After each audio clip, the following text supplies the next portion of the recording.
Reflexive object এটা কি জিনিস? বলা হচ্ছে সেলফ যুক্ত অবজেক্টকে রিফ্লেক্সিভ অবজেক্ট বলে। মানে এখানে এক্সাম্পলের দিকে দেখি তাহলে জিনিসটা ভালো বুঝতে পারবো। দেখো এখানে লেখা আছে আই হার্ড মাই সেলফ। এই যে মাই সেলফ যেটা আছে সেটা হচ্ছে একটা অবজেক্ট। এবার এই অবজেক্টটা সেলফ বলে একটা জিনিস দিয়ে তৈরি। তো তার মানে এই যে অবজেক্ট যেটা হলো সেটা হয়ে গেলো রিফ্লেক্সিভ অবজেক্ট। মানে বলা হচ্ছে যদি কোনো অবজেক্টের সেলফ থাকে, সেলফ ওয়ার্ডটা থাকে, তাহলে সেইটা হয়ে যাবে রিফ্লেক্সিভ অবজেক্ট।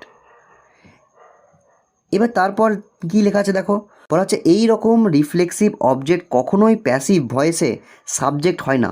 মানে কি, দেখো অবজেক্টকে আমরা প্রথমে আনি প্যাসিভ করার জন্য। এবার এইখানে কিন্তু তা হবে না। এইখানে আমরা জানি যে এই মাইসেলফ যেটা আছে সেটা একটা অবজেক্ট, আর কেমন অবজেক্ট? Reflexive object. কিন্তু প্যাসিভ যখন করব এই সেন্টেন্সটাকে, তখন কিন্তু এই মাইসেলফটা আগে বসবে না, যেটা নর্মাল রুলসে হয় যে অবজেক্ট আগে বসে। তো তাহলে বসবে কোথায়? বলা হচ্ছে বাইয়ের পর অবজেক্ট হিসাবেই থাকে, মানে বাইয়ের পরেই থেকে যায়। আর মূল সাবজেক্টের পর ভার্বের প্যাসিভ ফর্ম হয়। এখানে মূল সাবজেক্টকে, এই যে এইটা হলো মূল সাবজেক্ট, তার মানে এর পরে প্যাসিভ ফর্ম হবে। এবার এটা যদি করি তাহলে জিনিসটা পুরো ক্লিয়ার হবে। দেখো এইটার আমরা ভয়েস চেঞ্জ করতে চাইছি, তো প্রথমে জানতে হবে যে এটা কোন টেন্সে আছে। তো আমরা দেখতে পাচ্ছি যে আই আছে, তারপরে হার্ট আছে, তারপরে মাইসেলফ আছে। এবার আইটা তো হলো সাবজেক্ট, আর হার্ট এটা হলো ভার্ব। ভার্বের কত নাম্বার রূপ? দেখো হার্ট ভার্বের 1 নম্বরেও হয়, 2 নম্বরেও হয়, আবার 3 নম্বরেও হয়। মানে আমরা যেমন করি প্লে, প্লেড, প্লেড, সেরকম হার্টের হয় হার্ট, হার্ট, হার্ট। এবার এইটা যদি আমরা 1 নাম্বার করি, আর এটা তো অবজেক্ট হলো, তখন এটা কোন ধরনের স্ট্রাকচার হয়ে যাবে? সিম্পল প্রেজেন্ট টেন্সের স্ট্রাকচার হয়ে যাবে। কিন্তু যদি আমরা এখানে এই V1 না বসে যদি আমরা এটাকে V2 করে দিই, তখন কিন্তু এটা সিম্পল পাস্টের স্ট্রাকচার হয়ে যাবে। এবার তাহলে প্রশ্ন হলো যে এটা কোন টেন্সে আছে কি করে বুঝবো? তো এই ক্ষেত্রে এই যে সেন্টেন্সটা আছে সেটা তুমি সিম্পল পাস্ট ধরেও করতে পারো, সিম্পল প্রেজেন্ট ধরেও করতে পারো। তো এখানে আমি সিম্পল পাস্ট ধরে করার চেষ্টা করব। তো তার মানে এটা হলো সাবজেক্ট, তারপরে V2, তারপরে অবজেক্ট। তার মানে এটা সিম্পল পাস্টের অ্যাক্টিভের স্ট্রাকচার হলো। এবার তার মানে এটা আমরা সিম্পল পাস্টের প্যাসিভের স্ট্রাকচার করব, যেখানে প্রথমে থাকে কি অবজেক্ট। তো অবজেক্ট এবার এইটা, কিন্তু এইটাকে আগে বসাবো না, কারণ আমরা আগেই রুলসে শিখেছি যে এইটা প্রথমে বসবে না। প্রথমে তাহলে কে বসবে? এই যে সাবজেক্ট আছে সেই প্রথমে বসে পড়বে, যেটা নর্মাল হয় না। নর্মালি আমরা সাবজেক্টকে পরে দিই, বাইয়ের পরে দিই, কিন্তু এখানে এইটাই বসবে। তো আই আছে, আই বসলো। এবার এটা আমরা করছি সিম্পল পাস্টের প্যাসিভ ফর্মে। তো সেখানে ওই অবজেক্ট লেখার পর ওয়াজের মধ্যে একটা বসাতে হয়। তো এখানে আয়ের পর ওয়াজ হবে, তারপরে ভার্বের 3 নাম্বার রূপ, 3 নম্বরে এই যে হার্টই হয়, তারপরে বাই বসবে, তারপরে সাবজেক্ট বসবে। কিন্তু এখানে সাবজেক্ট বসবে না, এই যে অবজেক্ট যেটা আছে সেটাই বসবে, মানে মাই সেলফ বসবে। তো গোটা জিনিসটা একটু ছোট্ট করে যদি সামারাইজ করি তাহলে কি হলো, যে কোনো অবজেক্টে যদি সেলফ থাকে তখন সেই অবজেক্টটা হয়ে যাবে রিফ্লেক্সিভ অবজেক্ট। যেমন এইটা হলো অবজেক্ট আর এখানে সেলফ আছে, তো তার মানে এই মাই সেলফটা হয়ে গেল আমাদের রিফ্লেক্সিভ অবজেক্ট। এবার প্যাসিভ করার সময় আমরা জানি যে অবজেক্টকে আগে বসাতে হয়, কিন্তু এই রিফ্লেক্সিভ অবজেক্ট যখন থাকবে তখন সেটাকে আগে বসাবো না, সেটাকে বাইয়ের পরেই রাখবো। তাহলে আগে কে বসবে? আগে যে সাবজেক্ট আছে, যেমন এখানে আই আছে, সেটাই বসবে। আরেকটা এক্সাম্পল করলে জিনিসটা ভালো বোঝা যাবে। এখানে আছে হি কিল্ড হিমসেলফ। তো এটারও আমরা ভয়েস চেঞ্জ করার চেষ্টা করব। তো তার জন্য প্রথমে আইডেন্টিফাই করতে হবে আমাদের এটা কোন টেন্সে আছে। তো আমরা দেখতে পাচ্ছি সাবজেক্ট আছে, তারপরে কিল্ড মানে ভার্বের 2 নম্বর রূপ হলো, তারপরে এখানে অবজেক্ট। আর এটা কি অবজেক্ট? এটা রিফ্লেক্সিভ অবজেক্ট, কারণ সেলফযুক্ত এটা একটা অবজেক্ট। তো সাবজেক্ট, তারপরে V2, তারপরে এখানে অবজেক্ট। এটা কোন টেন্সের স্ট্রাকচার? এটা সিম্পল পাস্টের অ্যাক্টিভ স্ট্রাকচার, তার মানে আমরা সিম্পল পাস্টের প্যাসিভ করব। তো সিম্পল পাস্টের প্যাসিভে প্রথমে অবজেক্ট থাকে, আর এখানে অবজেক্ট হচ্ছে এইটা। এবার এইটাকে কি তার মানে আগে আনবো না? নর্মাল রুলস এখানে খাটবে না। এখানে কি হবে, যেটা প্রথমে আছে সেটাই প্রথমে বসবে, মানে যেটা সাবজেক্ট আছে সেইটাই বসবে। তো এটা করবো কি করে? দেখো এই যে হি আছে, হি বসলো, তারপরে ওয়াজ ওয়ারের মধ্যে একটা হওয়ার কথা আছে, তো এখানে ওয়াজ হবে, কারণ হি এর পর ওয়াজ হয়। তারপরে ভার্বের 3 নাম্বার রূপ, এখানে 3 নাম্বার রূপ কত হবে? এই যে কিলডি হবে। তারপরে বাই বসে। এবার বাইয়ের পর বসবে এই যে সেলফযুক্ত যে অবজেক্টটা আছে সেইটা, মানে হিম সেলফ। তো তার মানে দেখো এখানে অবজেক্টটা এখানে শেষেই থাকলো, আর সাবজেক্টটা এখানে প্রথমেই থাকলো, যেটা নর্মাল থাকে না। তারপরে নেক্সট দেখো লেখা আছে হি ডিড ইট হিমসেলফ। এবার এইখানে কিন্তু আমরা একটু আলাদা করব। কেন?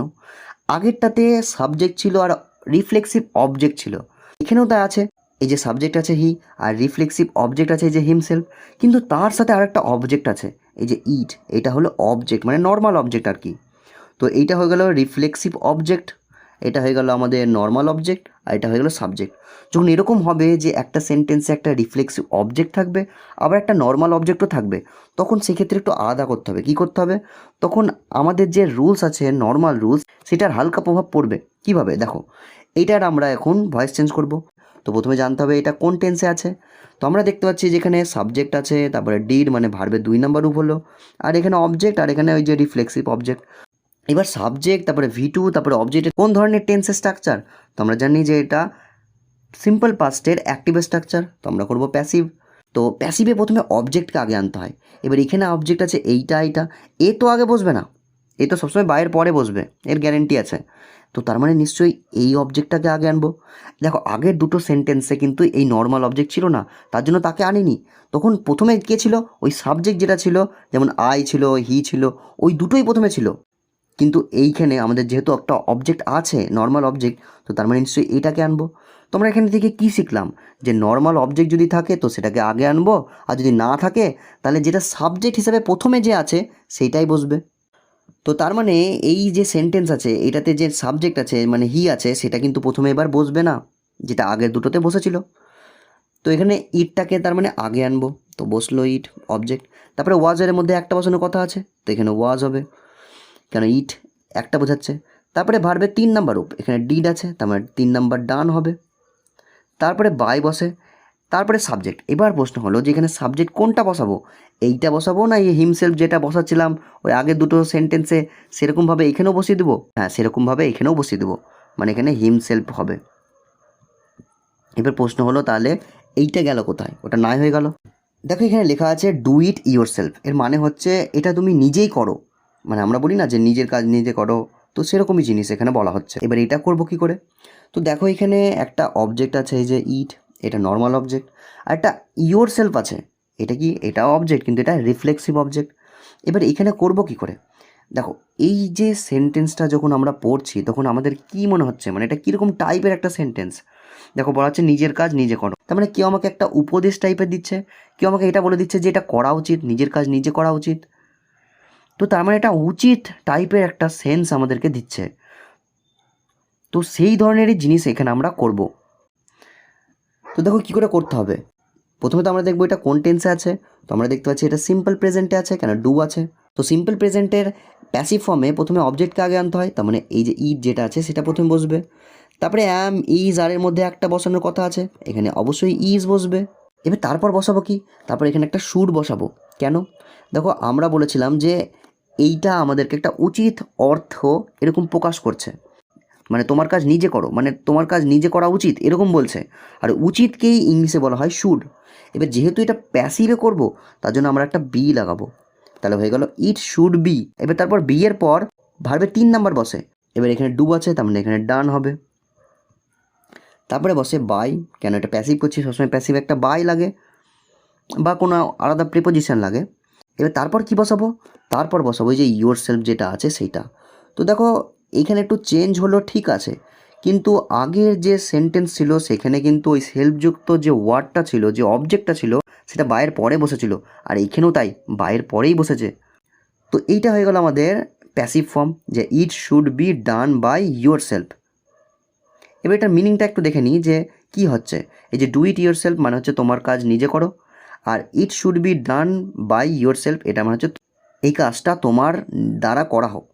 এবার এই যে ডু ইট ইয়োর সেলফ এইটা পড়ার পর মানে এই যে নিজে কাজ করো, এইটা আমাদেরকে আর একটা টাইপের একটা সেন্স দিচ্ছে, মানে কেউ যেন আমাদেরকে অ্যাডভাইস দিচ্ছে যে তুমি নিজে কাজ করো।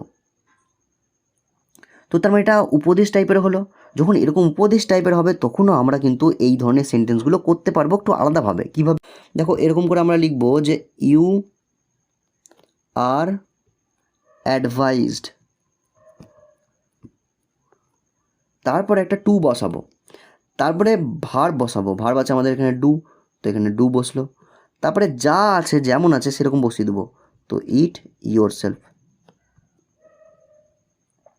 দেখো একটা জিনিস দেখো, এখানে ডু ইট ইয়োর সেলফ আছে, এখানেও ডু ইট ইয়োর সেলফ আছে, এখান থেকে এইটুকু এক্সট্রা অ্যাড হয়েছে এবং তার ফলে এটা প্যাসিভ হয়ে গেছে। এবার তুমি ভাবতে পারো যে এখানে অ্যাডভাইসটা এই শব্দটা এলো কোথা থেকে, তাহলে বলবো যে এই সেন্স থেকে। এই যে সেন্টেন্সটা আছে সেটা পড়ে মনে হচ্ছে যেন এখানে অ্যাডভাইস দিচ্ছে, অ্যাডভাইস মানে উপদেশ দেওয়া, কেউ মনে হচ্ছে উপদেশ দিচ্ছে যে তুমি নিজে কাজ করো। তো তাহলে আরেকটা প্রশ্ন হলো যে এই ইউটা এলো কোথা থেকে। দেখো ইউটা এলো কোথা থেকে, ধরো আমি বললাম যে নিজের কাজ করো, তো এখানে আমি এটা কাকে বলছি যে নিজের কাজ করো? আমার সামনে যে আছে আমি তাকে বলছি। এবার আমার সামনে যে থাকে তাকে আমরা কি বলি? হয় তুই বলি, নাহলে তুমি বলি, নাহলে আপনি বলি। এবার তুই, তুমি, আপনি এগুলোকে ইংলিশে কি বলে? ইউ বলে। ওখানেও ঠিক তাই, ওখানে যেটা ছিল যে ডু ইট ইয়োর সেলফ মানে এটা নিজে করো, সেখানে আমি ওটা কাকে বলছিলাম? সেখানে ওটা আমি আমার সামনে যে ছিল তাকে বলছিলাম। আর আমার সামনে যে থাকে তাকে আমরা কি বলি? ইউ বলি। তো তার জন্য ইউটা এলো। তো দেখো এই লাইনটাতে নিজের কাজ করো, এইখানে আমরা তুমি নিজের কাজ করো এরকম না বলে জাস্ট আমরা বললাম নিজের কাজ করো, মানে তুমিটা বললাম না, কিন্তু না বলা সত্ত্বেও কিন্তু এইখানে ওই তুমি ব্যাপারটা, তুমি জিনিসটা লুকিয়ে আছে। আর একটা এক্সাম্পল নাও, যেমন আমরা বলি যে 1 গ্লাস জল দাও, তো এটা আমরা কাকে বলি? আমার সামনে যে আছে, মানে যে বলছে তার সামনে যে আছে তাকে বলা হয়। যেমন আমি যদি বলি যে 1 গ্লাস জল দাও, তার মানে নিশ্চয়ই আমার সামনে যে আছে আমি তাকে বলছি। এবার আমার সামনে যে থাকে তাকে আমরা কি বলবো? ইউ বলবো। তো তার জন্য ওই ইউটা এসেছে। তো আশা করছি বুঝতে পেরেছো। এরপরও যদি কোনো রকম ডাউট থাকে তো নিচে কমেন্ট করতে পারো, আমি তার আনসার অবশ্যই দেবো। Thank you.